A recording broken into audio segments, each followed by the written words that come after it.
జీవాత్మను ఊదమని ప్రవక్త చెప్పినప్పుడు ఆ విధంగానే చెప్పినప్పుడు వారు సజీవులై లేచి లెక్కింప శక్యము కాని మహాసైన్యంగా నిలిచారు. దేవుడు నిన్ను పిలిచినప్పుడు నువ్వు ఒక్కరిగానే కనపడతావు. దేవుడు కార్యం చేసినప్పుడు మహాసైన్యంగా కనపడతావు. హల్లెలూయా. చూడండి అక్కడ ఏమని రాయబడిందండి, చర్మము కప్పి మీకు నరములనిచ్చి మీ మీద మాంసము పొదిగి చర్మం మీ మీద కప్పెదను, మీలో జీవాత్మను ఉంచగా మీరు బ్రతుకుదురు, అప్పుడు నేను యెహోవానై ఉన్నానని. నీ స్థితి ఎలా ఉన్నదో దేవునికి తెలుసు. నీ స్థితిగతులను మార్చేది దేవుడు ఒక్కడే. నువ్వు అనుకోవచ్చు, ఏంటి నా పరిస్థితి, ఏంటి ఇలా అయిపోయాను అనుకుంటున్నావేమో. ఎండిన ఎముకలకు జీవం అంటే ఆ ఎముకలు చూడండి ఎంతగా ఉంటాయంటే, చూడండి ఆ ఎండిన ఎముకలు చెరలోనున్న ఇజ్రాయేలును సూచిస్తుంది. ఆ ఎండిన ఎముకలు ఎలా చూపిస్తుందండి? సాదృశ్యము చెరలోనున్న ఇజ్రాయేలు ప్రజలను సూచిస్తుందండి. ఈరోజు మన స్థితి కూడా చెరలోనున్నటువంటి స్థితి, బంధకంలో ఉన్నటువంటి స్థితే. ఎండిన ఎముకలు ఏ విధంగా ఉన్నాయో అలాంటి స్థితే మనది, నిర్జీవమైన స్థితి. ఆ స్థితిని మార్చేది ఎవరండి? స్థితిని మార్చేది దేవుడే. నీ కథను స్థితిని మార్చేది దేవుడు ఒక్కడే. బాగా గమనించండి, నరములంట చూసారా, ఏమంటాడు? చర్మము కప్పి నరములనిచ్చి మీ మీద మాంసము పొదిగి చర్మము మీద కప్పెదను, మీలో జీవాత్మను ఉంచగా మీరు బ్రతుకుదురు, అప్పుడు నేను యెహోవానని. ఆయన నాకు ఇచ్చిన ఆజ్ఞ ప్రకారం నేను ప్రవచించుచుండగా గడగడమను ధ్వని ఒకటి, అప్పుడు ఎముకలు ఒకదానికొకటి. చూసారా ధ్వని? నీలో కూడా ధ్వని పుట్టునుగాక. ఆయన ధ్వని ఎలా ఉంటుందంటే, ఆ శబ్దం వినగానే నీలో ఉన్నటువంటి ఆ ఎండిపోయిన జీవము ఏమవుతుందండి? నిర్జీవమున్న స్థితి పునర్జన్మ స్థితిలోకి వస్తుందిగా. ఆ వాక్కు చాలండి, ఆ శబ్దము చాలు. ఆ వినే స్వరము నీలో ఉన్నప్పుడు, విన్నావా, నీలో ఆత్మ ఏమవుతుంది? పులకరింపు కలిగిస్తుంది. చూడండి అక్కడ ఏమన్నా, అప్పుడు ఎముకలు ఒకదానికొకటి కలుసుకుని నేను చూచుచుండగా నరములు మాంసమును వాటి మీదకి వచ్చెను, వాటిపై చర్మము కప్పెను, అయితే వాటిలో జీవాత్మ ఎంత మాత్రము కప్పడం మాత్రమే. ఈరోజు దేవుడు నిన్ను సృష్టించి ఏమని చెప్పాడు? మీరు ఫలించి అభివృద్ధి చెందుడి అన్నారు. అభివృద్ధి ఏమి కనపడటం లేదు. కనపడుతుంది పైకే, కానీ అది నిర్జీవ స్థితి, ఎండిపోయిన ఎముకల స్థితి. కానీ చూడండి అక్కడ ప్రవక్త చెప్తున్నాడు, ఏమంటున్నాడు అక్కడ? జీవాత్మ ఎంత మాత్రమును లేకపోయాను, అప్పుడు ఆయన నరపుత్రుడా జీవాత్మ వచ్చినట్లు ప్రవచించి ఇట్లను ప్రభువు యెహోవా సెలవిచ్చినదేమనగా, జీవాత్మ నలుదిక్కుల నుండి వచ్చి హతులైన మీరు బ్రతుకున్నట్లు మీ వారి మీద. మొదటిగా నిన్ను సృష్టించాడు, ఫలించి అభివృద్ధి చెందమన్నాడు. నీ క్రమము చొప్పున ఏం చేశావు? ఫలించి అభివృద్ధి చెంది లోకానుసారమైన జీవితం, ఆత్మీయ శారీరానుసారమైన జీవితంలో నడిచావు. ఆత్మీయానుసారమైన జీవితాన్ని కోల్పోయావు. కోల్పోయిన స్థితిలో మరలా ఏం చేశాడు? దేవుడు వచ్చాడు, పలకరించాడు, ప్రవక్త ద్వారా కార్యం చేసినట్టు ఒక్కసారిగా నిన్ను మరలా ఏం చేస్తున్నాడు? ఎండిన ఎముకలకు జీవం పోసినట్టుగా నరాలకు, రక్తాలు ఏవైతే అమర్చాలో నీ జీవితాన్ని మరలా చక్కబెడుతున్నాడు. ఒకసారి పడిపోయావు, మరలా లేపాడు, నిలబెట్టాడు. నిన్ను మరలా ఆయన ఆత్మను ఊది మరలా ఏం చేస్తున్నాడు? నూతన జన్మనిచ్చాడు. ఏమైనా దేవుని సంగమా, ఈరోజు అనుకోవచ్చు పడిపోయాను, ఇంకా నా పని అయిపోయింది అనుకుంటున్నావేమో. నేను నిలబెట్టేది నా దేవుడే, మన దేవుడే. అందుకే అంటున్నాడు ప్రవక్త, నన్ను ఎందుకు దింపావయ్యా? దింపిన కార్యం ఏంటి? ఈ జీవిత ప్రయాణంలో నువ్వు చూస్తున్నది ఎండిన ఎముకలకు జీవం పోసే దేవుని ఆత్మను చూస్తున్నావు. జీవాత్మ నీలో పని చేయబోతుంది. అందుకే అంటున్నాడు ఇక్కడ చూడండి, నేను చూచుచుండగా, నువ్వు చూచుచుండగానే కార్యాలు జరుగుతాయి. చూడకుండా జరుగుతాయండి? నీ కన్నులకు తలపోసుకున్నట్టుగా కార్యాలు కనపడతాయి. అందుకే అంటున్నాడు, ఆ ఎండిన ఎముకలు చెరలో ఉన్న ఇజ్రాయేలును సూచిస్తుంది. వారు తమపై వచ్చిన తీర్పుకు అంతము లేదని తలపోస్తున్నారు. నిజంగా మాకు వస్తున్నటువంటి ఈ అంతము తీర్పు లేదని వాళ్ళు గ్రహిస్తున్నారు. అలాంటి స్థితిలో మనం ఉన్నాం తెలుసా. ప్రియమైన దేవుని బిడ్డలారా, ఏమాత్రము నిరీక్షణ లేని వారిగా ఉన్న వారికి నిరీక్షణ సందేశాన్ని ప్రకటించమని దేవుడు ప్రవక్త చెప్పాడు. నిరీక్షణ లేని స్థితిలో ఉన్నారు ఇజ్రాయెల్ ప్రజలు. నిరీక్షణ ఉండి కూడా నిరీక్షణ లేని స్థితిలో ఉన్నారు. ఇజ్రాయెల్ ప్రజలకు పోయి సువార్త ప్రకటించు, ఎండిన ఎముకలకు జీవం పోస్తున్నాడు. నీ ఎండిన జీవితాన్ని, అంటే బానిసత్వాన్ని నుంచి విడుదల చేసిన దేవుడు నీకు కార్యం చేసింది, నువ్వు మరచావు. నిరీక్షణ ఉండి కూడా నిరీక్షణ లేక నటిస్తున్నావు అని చెప్పి మాట్లాడమని ప్రవక్తకు చెప్పాను. ప్రియమైన దేవుని బిడ్డలారా, గమనించండి, దేవుడు తన ఆత్మను వారిలో ఉంచి వారికి దేశానికి తిరిగి తెస్తానని వాగ్దానం చేశాడండి. ఆయన ఆత్మ మరలా పని చేయించింది కాబట్టి బానిసత్వపు జీవితం నుండి ఏం చేశాడు? పాలు తేనెలు ప్రవహించు ప్రదేశానికి నడిపించాడు. ఈరోజు నువ్వు అనుకోవచ్చు, ఆయన మొదట ఆరంభంలోనే ఆయన జీవాత్మను ఊదాడు, తర్వాత పట్టించుకోవట్లేదు అనుకోవచ్చు.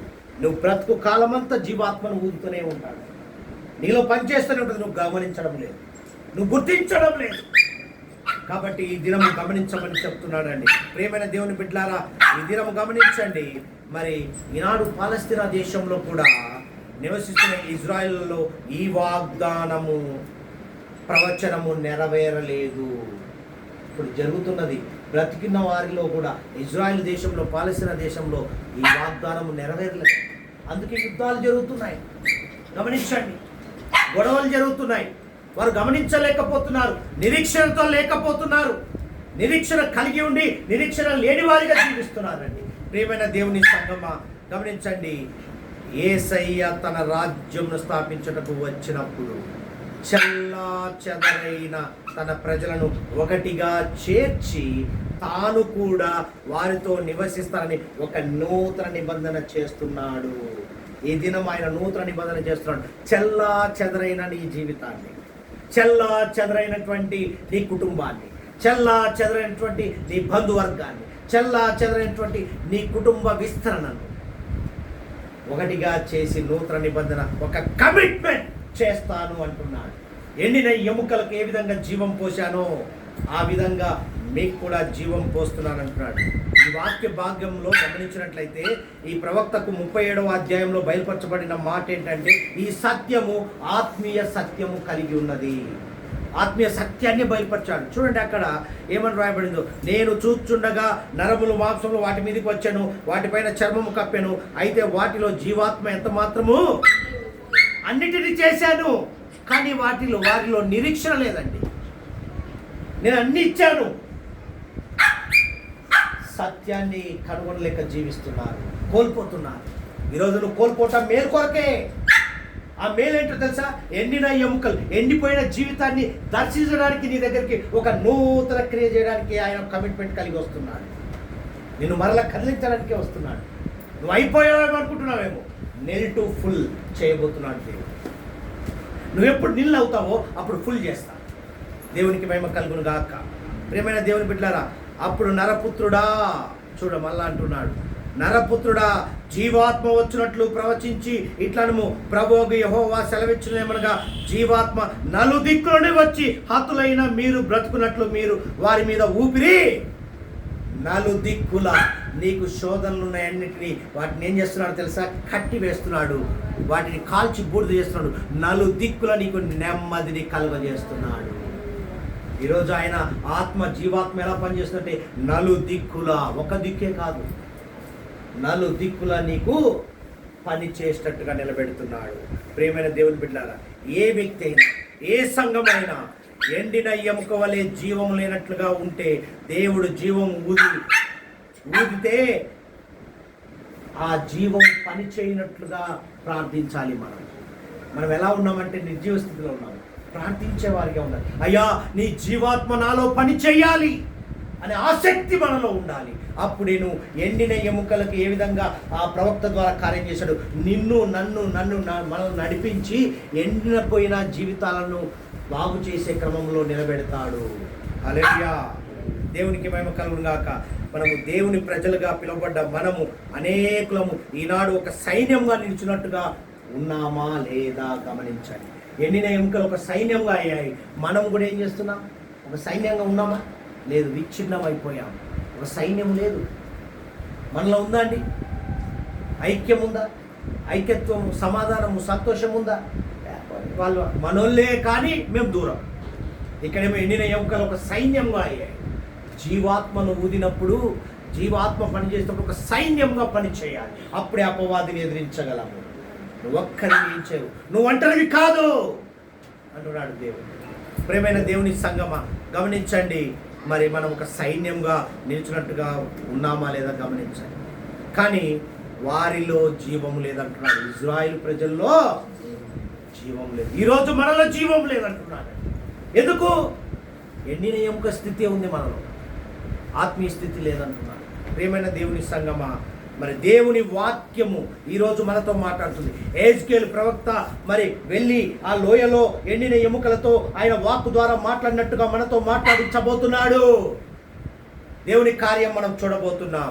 ప్రియమైన దేవుని బిడ్డలారా, మరి ఈరోజు పరిశుద్ధాత్మ ద్వారా వీరిలో ఎండిన ఎముకల్లో జీవం వచ్చినట్లుగా మనలో జీవం వచ్చునుగాక, మనలో పని చేయునుగాక. మరి మనము యథార్థతతో ప్రార్థన చేస్తే, ఆయన ఎందుకు భయభక్తులు కలిగిన వారు యథార్థతతో ప్రార్థన చేయాలి. ప్రార్థన చేస్తే దేవుని జీవాత్మ కుటుంబాల్లో, సంఘములో, విశ్వాసుల్లో పని చేయును కాక. అందుకే అంటాడు ఇక్కడ చివరిగా చూడండి ఏమంటున్నాడు. అప్పుడు 9వ వచనం, ఆయన నరపుత్రుడా, జీవాత్మ వచ్చినట్లు ప్రవచించి ఇట్లనము ప్రభువు యెహోవా సెలవిచ్చినదేమనగా, జీవాత్మ నలుదిక్కు నుండి వచ్చి హతులైన మీరు బ్రతుకున్నట్లు వారి మీద ఊపిరి ఆయన నాకు ఆజ్ఞాపించిన నేను ప్రవచింపగా జీవాత్మ వారిలోనికి వచ్చెను. వారు సజీవులై లేచి లెక్కింప శక్యము గాని మహా సైన్యముగా నేను అలా పని చేయదుముగాక. అలాంటి శక్తిని పొందుకోవాలి. ఈరోజు ఎండిన స్థితిలో ఉన్నావేమో. చిగురు నీలో ఏషయ్యా మొద్దు నుండి చిగురు పుట్టినట్టుగా పుట్టునుగాక. ఒక చిగురు మొలుచునుగాక, జీవాత్మ ద్వారా మొలుచునుగాక అంటున్నాడు. అప్పుడు ఆయన నాతో ఇట్లను అంటున్నాడు. మరి చూడండి, నరపుత్రుడా, ఈ ఎముకలు ఇజ్రాయేల్ అందరినీ సూచిస్తున్నవి. వారు మన ఎముకలు ఎండిపోయేను, మన ఆశ విఫలమాయను, మనము నాశనమైపోతిమి అని అనుకొనుచున్నారు. కాబట్టి ప్రవచనం ఎత్తి వారితో ఇట్లనము, ప్రభువు యెహోవా సెలవిచ్చినదేమనగా, నా ప్రజలారా, మీరున్న సమాధులను నేను తెరిచెదను. సమాధి లాంటి జీవితాన్ని, మూయబడిన లాంటి జీవితాన్ని తెరిచెదను అంటున్నాడు. ఈరోజు తెరచబోతున్నాడు. మరలా సమాధుల నుండి మిమ్మల్ని బయటికి రప్పించి ఇజ్రాయెల్ దేశంలోకి తోడుకొని వచ్చేదను. నా ప్రజలారా, నేను సమాధులను తెరిచి సమాధులనున్న మిమ్మల్ని బయటికి రప్పించగా నేను యెహోవానై ఉన్నానని మీరు తెలుసుకొందురు. మీరు బ్రతుకున్నట్లున్న ఆత్మ మీలో ఉంచి మీ దేశంలో మిమ్మల్ని నివసింపజేశాను.